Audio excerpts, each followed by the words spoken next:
Lord Jesus, Abba relationship. Abba means Father. Lord Jesus' relation to the Father is unique. The Old Testament commonly referred to the God of our fathers. It names God as Father only in 11 places and never in direct address.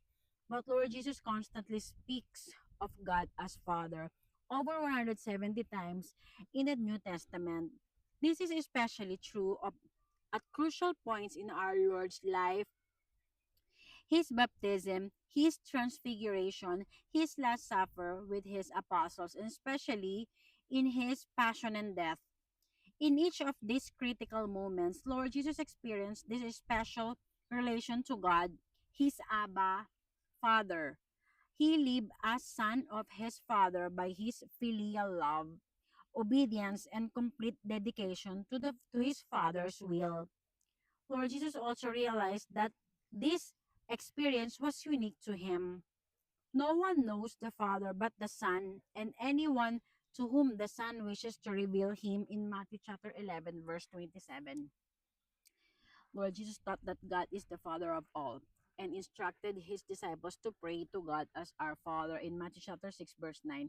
In this, he revolutionized the idea and image of God. For Lord Jesus, the Father was not an authoritarian, paternalistic God, but a God incredibly committed to us, his adopted children. He rains down the just one, Emmanuel, God with us. He is forgiving Father who runs out to greet his prodigal, repentant, repentant son. His prodigal, repentant son in Luke chapter 15, verse 20. He is a father who cannot be bribed or cajoled or fooled in any way, but his love for us beyond all bounds. He even sends his only begotten son to die on the cross to bring salvation and new life to us all.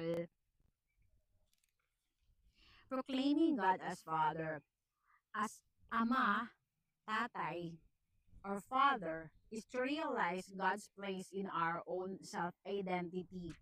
Our deepest thought is to be His adopted son or daughter. We recognize the tremendous utang na loob, or we owed God our Father who sustains us every moment of our lives. But we also come to realize our responsibility to order our lives according to God's loving will. His fatherly love desires only our utmost good.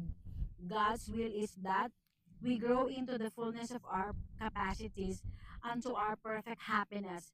Thus we are most our true selves, most creative when we obey His will, trusting completely in His fatherly providence, frees us from all depressing fear through an authentic, positive attitude.